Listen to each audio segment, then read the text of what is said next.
আল্লাহ পাক রব্বুল আলামিন পবিত্র কুরআনুল কারীমের মধ্যে বলছেন ক্বালা ইয়া কওমি ইবুদুল্লাহা মা লাকুম মিন ইলাহিন গায়রুহু।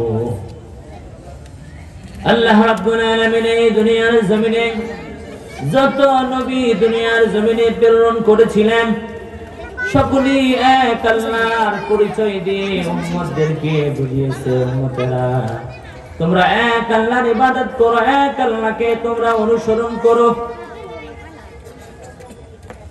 আল্লাহ পাক রব্বুল আলামিন যত নবী দুনিয়ার জমিনে প্রেরণ করেছিলেন সকলেই এক কথার দাওয়াত দিয়েছিলেন, ক্বালা ইয়া কওমি ইবুদুল্লাহা মা লাকুম মিন ইলাহিন গায়রুহু। হে দুনিয়ার মানুষ, হে দুনিয়ার কওম, হে আমার জাতি, সকল নবীরা এই কথাই বলছে যে তোমরা এক আল্লাহর ইবাদত করো, এক আল্লাহকে মেনে নাও, তিনি ছাড়া কোনো ইলাহ নাই। যুগে যুগে নবী রাসূলরা দুনিয়ার জমিনে দাওয়াত দিয়েছিলেন। আল্লাহ পাক রব্বুল আলামিন অসংখ্য নবী রাসূল দুনিয়ার জমিনে প্রেরণ করেছিলেন। এর মধ্যে হযরতে মূসা আলাইহিস সালাতু ওয়াস সালামকে আল্লাহ পাক রব্বুল আলামিন যে ওহী তার প্রতি নাজিল করেছিলেন, সর্বপ্রথম যে ওহী নাজিল করেছিলেন সে ওহীটা হলো ইন্নী আনাল্লাহু লা ইলাহা ইল্লা আনা ফা'বুদুনি ওয়া আকিমিস সালাতা লিযিকরি।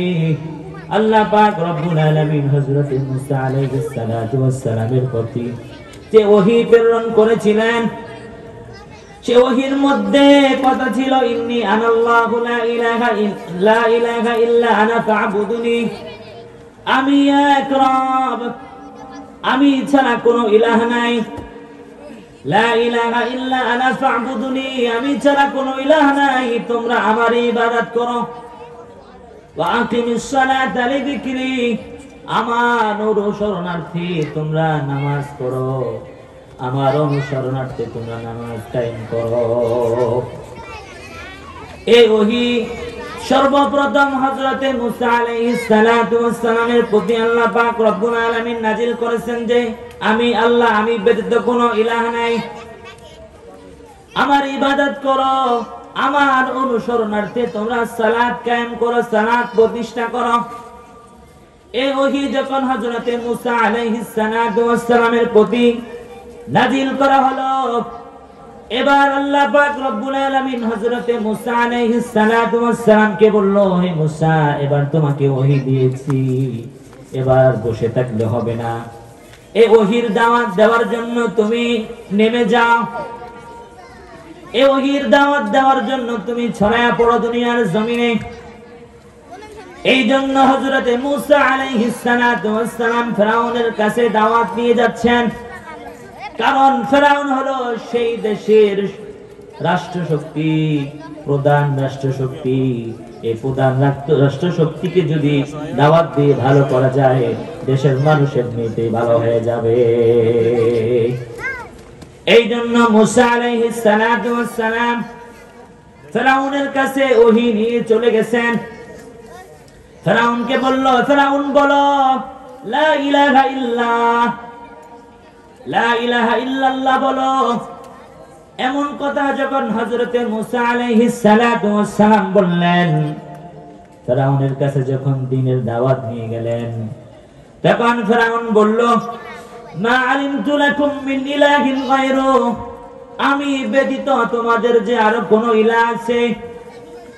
মা আলিমতু লাকুম মিন ইলাহিন গায়রু, আমি ব্যতীত তোমাদের যে আরো কোন ইলাহ আছে, কোন রব আছে, আমি তো এটা জানি না।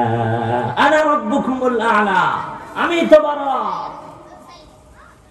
তোমাদের যে আমি ছাড়া আর কোন ইলাহ আছে, আমি ছাড়া যে কোন রব আছে, আমি এটা জানি না, কারণ আমি তো বড় রব। আনা রাব্বুকুমুল আ'লা। হযরতে মূসা আলাইহিস সালাতু ওয়াস সালাম দ্বীনের দাওয়াত দিয়েছিলেন, কালিমার দাওয়াত দিয়েছিলেন, এক আল্লাহর একাত্মবাদের দাওয়াত দিয়েছিলেন। ফেরাউন তা গ্রহণ করে নাই। ফেরাউন তা গ্রহণ না করে হযরতে মূসা আলাইহিস সালাতু ওয়াস সালামকে বলল, হে মূসা শোনো, যদি আমাকে বাদ দিয়া তুমি অন্য কাউকে ইলাহ রূপে গ্রহণ করো, তাহলে আমি তোমাকে জেলের ভাত খাওয়াবো। কি বললো? قال لئن اتخذت إلها غيري لأجعلنك من المسجونين। যদি তুমি আমাকে বাদ দিয়ে অন্য কাউকে ইলাহ রূপে গ্রহণ করো, ইলাহ রূপে মেনে নাও, তাহলে আমি তোমাকে হাজতে নিব, তোমাকে আমি জেলখানার ভাত খাওয়াবো। যুগে যুগে নবী রাসূলরা যখন ওই আল্লাহর একাত্মবাদের দাওয়াত দিয়েছিল, যুগে যুগে কাফেরের গোষ্ঠী, বেঈমানের গোষ্ঠী নবীদেরকে বাধা দিয়েছিল। আল্লাহর নবী সাল্লাল্লাহু আলাইহি ওয়াসাল্লাম যখন মক্কাবাসীকে দ্বীন বুঝাচ্ছেন, মক্কাবাসীকে দ্বীন বোঝানোর পর তারা দ্বীন গ্রহণ করতেছে না, মুহাম্মদুর রাসূলুল্লাহ সাল্লাল্লাহু আলাইহি ওয়াসাল্লামের সঙ্গে আরো শত্রুতা শুরু করলো। পুরো মক্কা একদিকে, মুহাম্মদুর রাসূলুল্লাহ সাল্লাল্লাহু আলাইহি ওয়াসাল্লাম একদিকে, মুহাম্মদুর রাসূলুল্লাহ সাল্লাল্লাহু আলাইহি ওয়াসাল্লামকে তারা শেষ করে ফেলবে, মেরে ফেলবে। কি দাম কি মুকদ্দমা! বিগত দিনে আমরাও তা দেখেছি। এই দেশের হযরত উলামায়ে কেরাম যখন দ্বীনের দাওয়াত দিয়েছিল, এই দেশের উলামায়ে কেরাম যখন একাত্মবাদের কথা বলেছিল, এই দেশের মধ্যে বিগত দিনে হযরত আলেম উলামাদের উপর জুলুম চলেছে। ঠিক কি না বলেন? ঠিক। কিন্তু প্রিয় ভাইরা, হযরত উলামায়ে কেরাম দ্বীনের দাওয়াত বন্ধ করেন নাই। তেমনি ভাবে মুহাম্মদুর রাসূলুল্লাহ সাল্লাল্লাহু আলাইহি ওয়াসাল্লাম যখন মক্কাবাসীদেরকে দ্বীনের দাওয়াত দিচ্ছে, লা ইলাহা ইল্লাল্লাহ, আবু জেহেল মানে নাই, উতবা শাইবা মানে নাই। মক্কা একদিকে, মুহাম্মদুর রাসূলুল্লাহ অপরদিকে, কাউকে বুঝাইতে পারছে না। এ কারণেই মুহাম্মদুর রাসূলুল্লাহ সাল্লাল্লাহু আলাইহি ওয়াসাল্লাম মক্কা ছেড়ে দিবেন। মক্কা ছেড়ে দিয়ে রাসূল এবার অন্যদিকে চলে যাবেন। আল্লাহর নবী সাল্লাল্লাহু আলাইহি ওয়াসাল্লাম এবার তায়েফের দিকে মুখ করলেন। মক্কাবাসী তারা বুঝতেছে না, তারা ব্যর্থ হয়ে গিয়েছে। এবার আল্লাহর নবী, বিশ্ব নবী মুহাম্মদুর রাসূলুল্লাহ সাল্লাল্লাহু আলাইহি ওয়াসাল্লাম তায়েফের দিকে চলে গেলেন। তায়েফটা এত উঁচু, আমরা যখন মক্কা সফরে গিয়েছিলাম, তায়েফে ভ্রমণ করতে আমরা গিয়েছিলাম। মক্কা থেকে তায়েফ শহরটা 120 কিলোমিটার দূরে, প্রায় 6000 ফিট উপরে। আল্লাহর নবী সাল্লাল্লাহু আলাইহি ওয়াসাল্লাম দ্বীনের দাওয়াত দেওয়ার জন্য তায়েফ ভ্রমণ করলেন। তায়েফবাসীদের কাছে দাওয়াত নিয়ে গিয়েছেন, কেননা সেই তায়েফের একজন লিডার মক্কার কুরাইশ বংশে বিয়ে করেছে। আত্মীয়রা নবীকে গ্রহণ করবে, নবীকে মানবে, কারণ এই আত্মীয়দেরকে দাওয়াত দেওয়ার জন্য বিশ্ব নবী চলে গেলেন তায়েফে।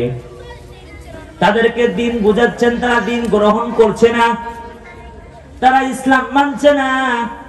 তায়েফবাসীও নবীকে গ্রহণ করছে না। আল্লাহ নবী সাল্লাল্লাহু আলাইহি ওয়াসাল্লামকে তারা পাথর মারতে মারতে নাখলা নামক প্রান্তে নিয়ে আসছেন। মক্কা তায়েফ শহর থেকে প্রায় 3 মাইল দূরে নাখলা নামক প্রান্তে নিয়ে আসছেন। আল্লাহ নবী, বিশ্ব নবী মুহাম্মদুর রাসূলুল্লাহ সাল্লাল্লাহু আলাইহি ওয়াসাল্লামকে পাথর মারতে মারতে নিয়ে আসছেন। এত আঘাত, এত পাথরের আঘাত বিশ্ব নবী সইতে পারেন না। তায়েফবাসী নবী আলাইহিস সালাতু ওয়াস সালামের প্রতি এত জুলুম করলো।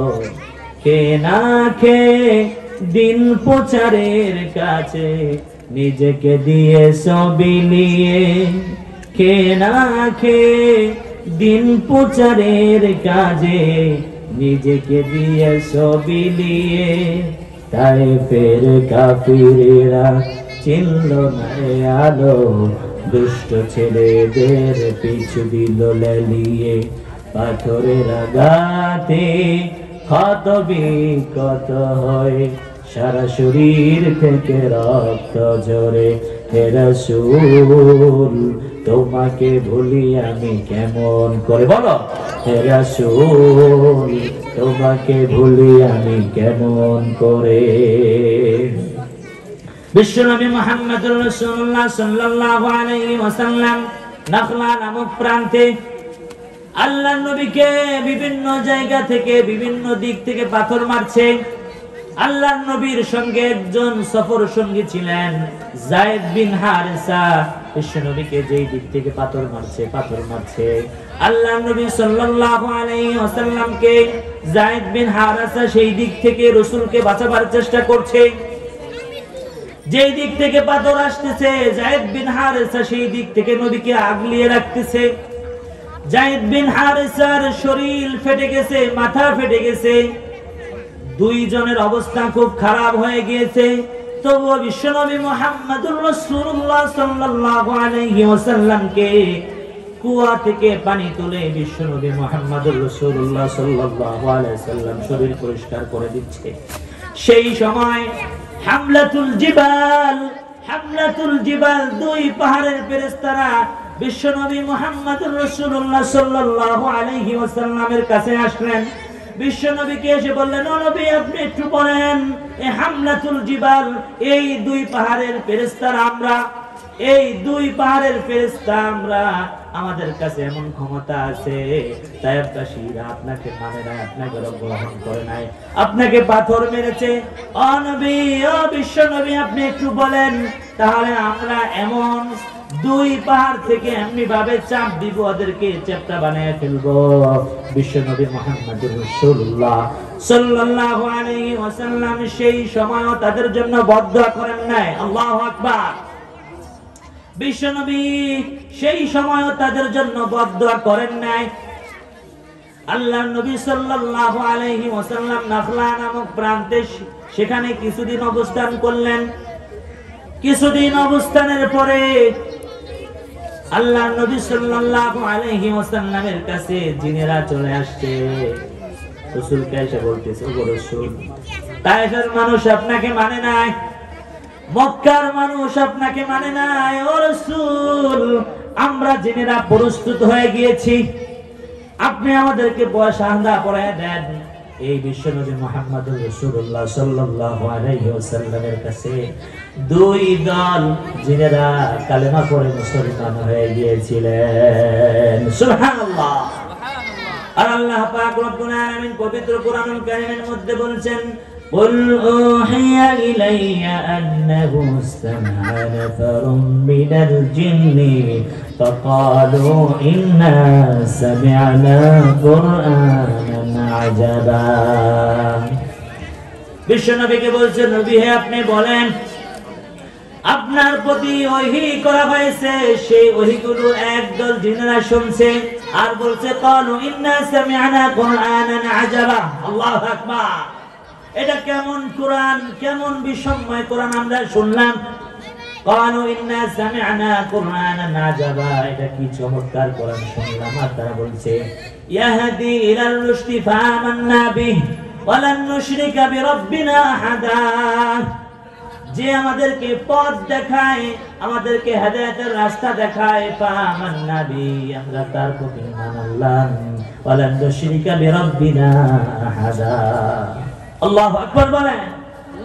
আমরা কখনো, জিনেরা বলছে, আমরা কখনো সেই প্রতিপালকের সাথে আর কোনোদিন শিরিক করব না। এই জন্য প্রিয় ভাইরা, যুগে যুগে বিশ্বনবী মুহাম্মদুর রাসূলুল্লাহ সাল্লাল্লাহু আলাইহি ওয়াসাল্লাম মানুষকে দ্বীনের কথা বলছেন। বিশ্বনবী মুহাম্মদুর রাসূলুল্লাহ সাল্লাল্লাহু আলাইহি ওয়াসাল্লাম মানুষকে দাওয়াত দিয়েছেন। এই এক আল্লাহর পরিচয় দিতে গিয়া নবী রাসূলুল্লাহ অনেক কষ্ট মুজাহাদা করেছেন। এই জন্য দ্বীনের দাওয়াত আমাদের দেওয়া দরকার আছে না নেই? এই জন্য প্রিয় ভাইরা, এই দুনিয়ার জায়গা, এই দুনিয়ার হায়াত আমাদের থাকার জায়গা নয়। এই দুনিয়ার জমিন থেকে আমাদের একদিন বিদায় নিয়ে চলে যাওয়া লাগবে। মাওলাই কারীমের কাছে আমাদের যাওয়া লাগবে। এই জন্য প্রিয় ভাইরা, সবাই চলে যাবে। কেউ বলে হুজুর বিমান দুর্ঘটনায় মারা গিয়েছে, কেউ বলে লঞ্চ ডুবিতে মারা গিয়েছে। বিমান দুর্ঘটনায় মারা গিয়ে লাশ জ্বলে পুড়ে সরকার হয়ে গিয়েছে। লঞ্চ ডুবিতে মারা গিয়েছে, লঞ্চের পানিতে, সাগরের পানিতে মানুষের দেহ ক্ষয়ে গিয়েছে, খুলে গিয়েছে। তাহলে তাদের কবর কোথায়? কবর যেখানে হোক না কেন রূহ আছে না নাই? রূহ যেখানেই থাকবে সেখানেই প্রশ্ন আছে না নাই? যেখানেই রূহ থাকবে সেখানেই প্রশ্ন আছে। এই জন্য প্রিয় ভাইরা, যখনই মালাকুল মাউত হযরতে আজরাইল আলাইহিস সালাতু ওয়াস সালাম কোন নেককার সালেহ ব্যক্তির রূহ কবজের জন্য তার শিয়রে এসে বসে, মালাকুল মাউত তখন তাকে বলে, ইয়া আইয়াতুহান নাফসুল মুতমাইন্না উখরুজি ইলা মাগফিরাতুম মিনাল্লাহি ওয়া রিদওয়ানি।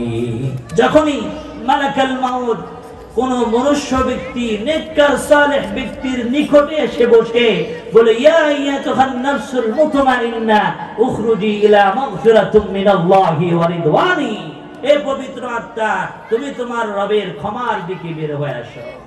এই কথা যখন মালাকুল মাউত হযরতে আজরাইল আলাইহিস সালাতু ওয়াস সালাম বলে, সঙ্গে সঙ্গে এই রূহ বের হয়ে আসে। সঙ্গে সঙ্গে এই রূহকে রেশমি রুমাল দিয়া মালাকুল মাউত হযরতে আজরাইল আলাইহিস সালাতু ওয়াস সালাম জান্নাতে নিয়ে যায়। সুবহানাল্লাহ পড়ে। এই জন্য প্রিয় ভাইরা, আবার যখন মালাকুল মাউত হযরতে আজরাইল আলাইহিস সালাতু ওয়াস সালাম কোন বদকারের শিয়রে এসে বসে, তখন তাকে বলে, ইয়া আইয়াতুহান নাফসুল খবিসা উখরুজি ইলা গাদাবিল্লাহ, হে অপবিত্র আত্মা বের হয়ে আসো। অপবিত্র আত্মা বের হয়ে আসতে চায় না। মালাকুল মাউত হযরত আজরাইল আলাইহিস সালাতু ওয়াস সালাম এসে একটা ত্রাস সৃষ্টি করে সহজে বের হতে চায় না।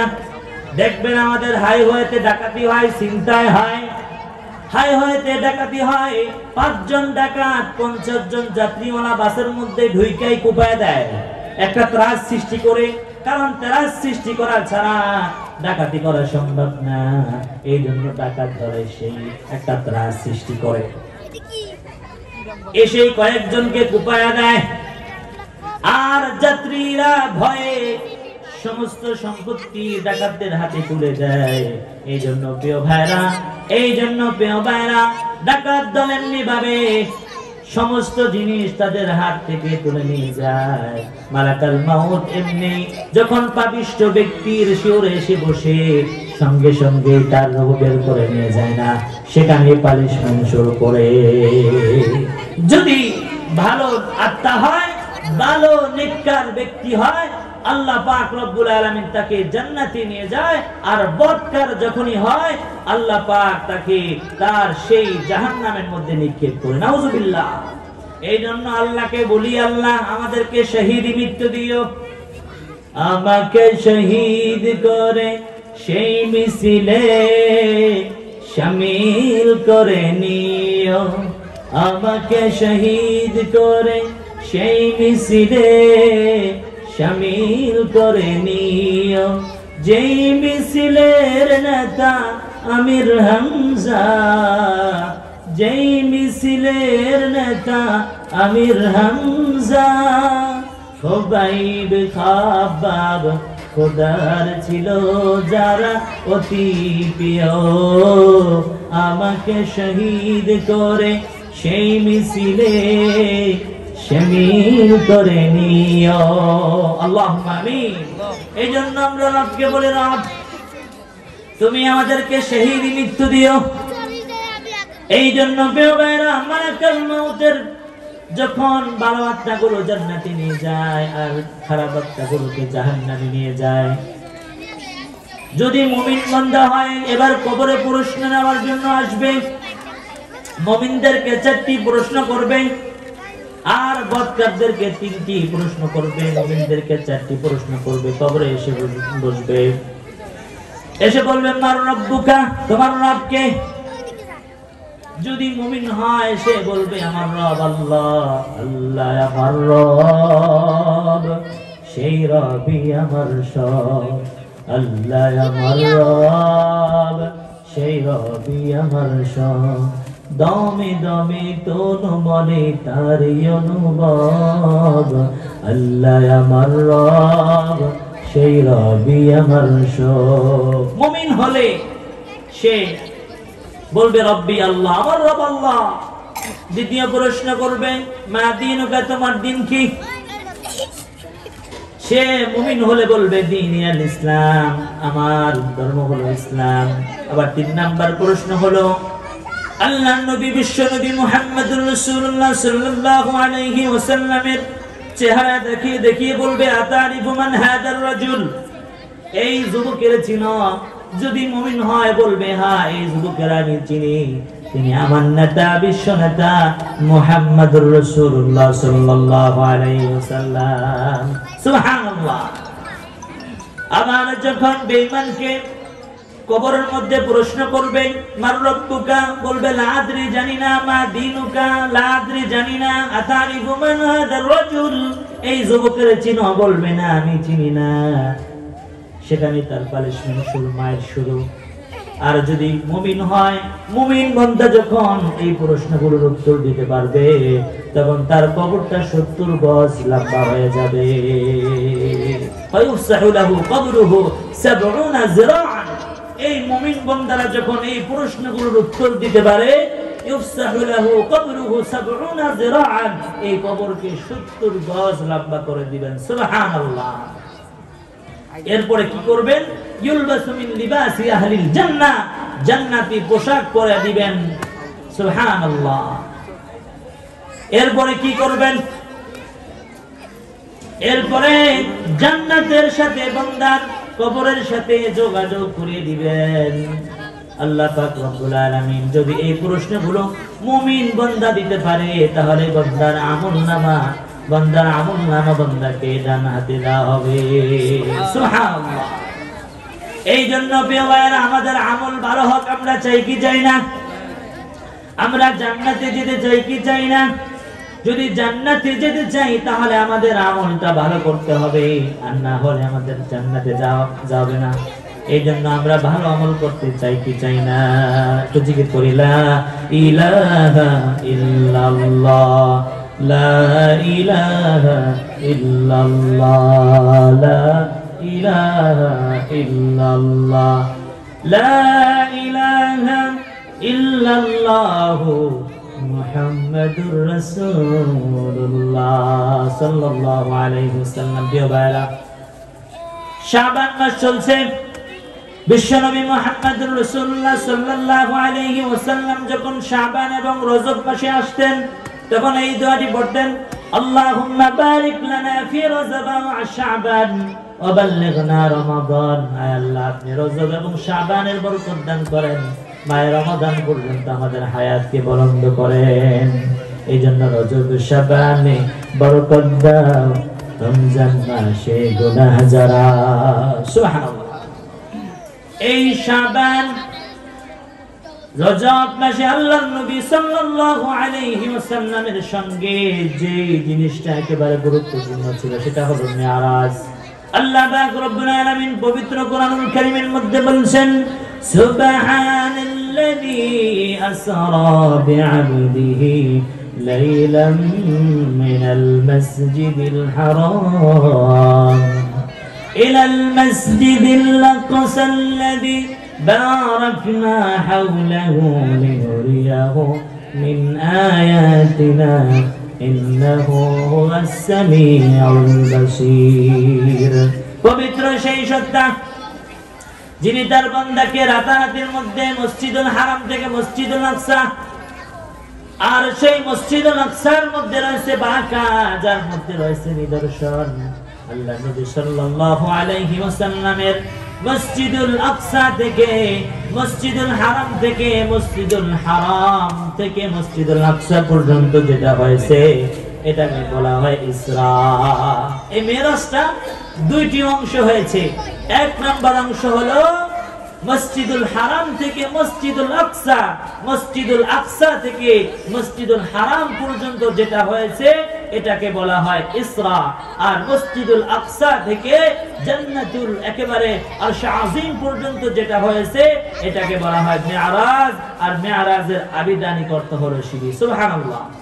আল্লাহ নবী সাল্লাল্লাহু আলাইহি ওয়াসাল্লাম যে বুরাকে করে মসজিদুল হারাম থেকে মসজিদুল আকসা পর্যন্ত গিয়েছেন, মসজিদুল আকসা গিয়ে সেই পোরাকটাকে মসজিদুল আকসার সাথে আঙ্কার সাথে বেঁধে মসজিদুল আকসার আংটার সাথে বেঁধে আল্লাহর নবী সাল্লাল্লাহু আলাইহি ওয়াসাল্লাম উগ্র জগতে চলে গিয়েছিলেন। সুবহানাল্লাহ।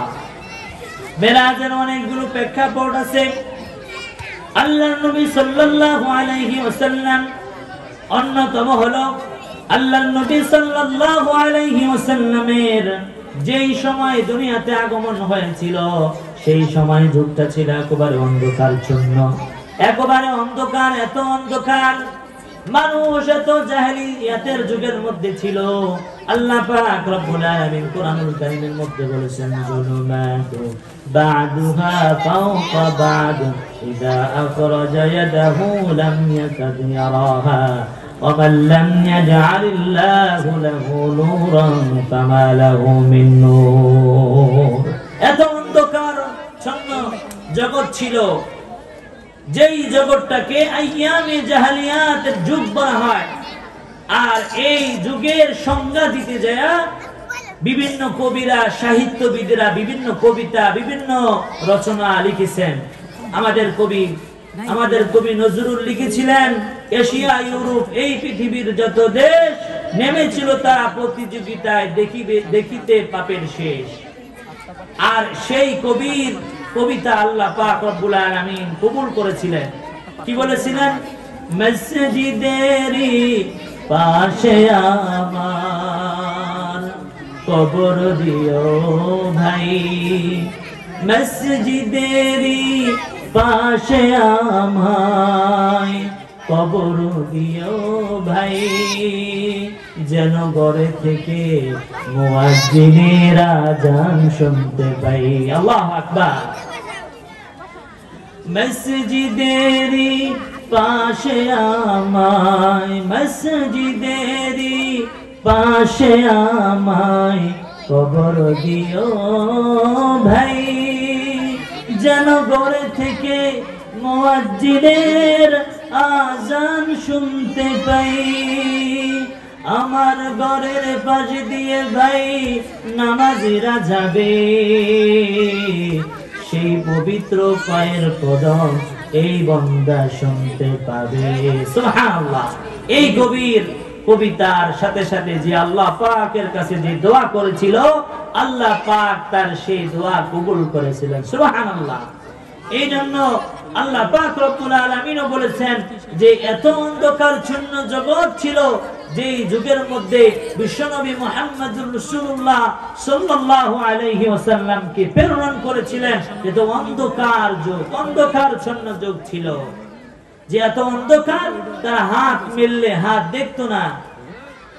যদি তারা কেউ হাত মেলতো, অন্ধকারচ্ছন্ন, এত অন্ধকার, অন্ধকারের মধ্যে যখন হাত মিলে হাত খুলে হাত দেখা যায় না।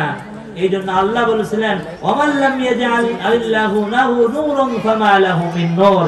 আল্লাহ যাকে হেদায়েত দেয়, আল্লাহ যাকে নূর দেয়, সেই নূর পায়, এর বাইরে কেউ নূর পায় না। সুবহানাল্লাহ।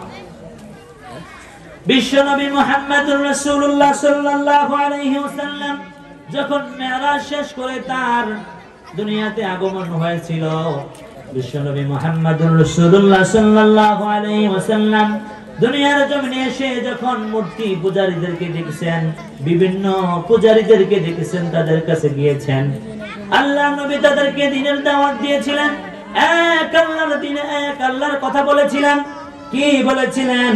আল্লাহ পাক রব্বুল আলামিন সেগুলো কোরআনুল কারীমের মধ্যে বলে দিয়েছেন, আলাহুম আরজুলুন ইয়ামশুনা বিহা আম লাহুম আইদি ইয়াবতিশুনা বিহা আম লাহুম আ'য়ুনুন ইউবসিরুনা বিহা আম লাহুম আযানুন ইয়াসমাউনা বিহা।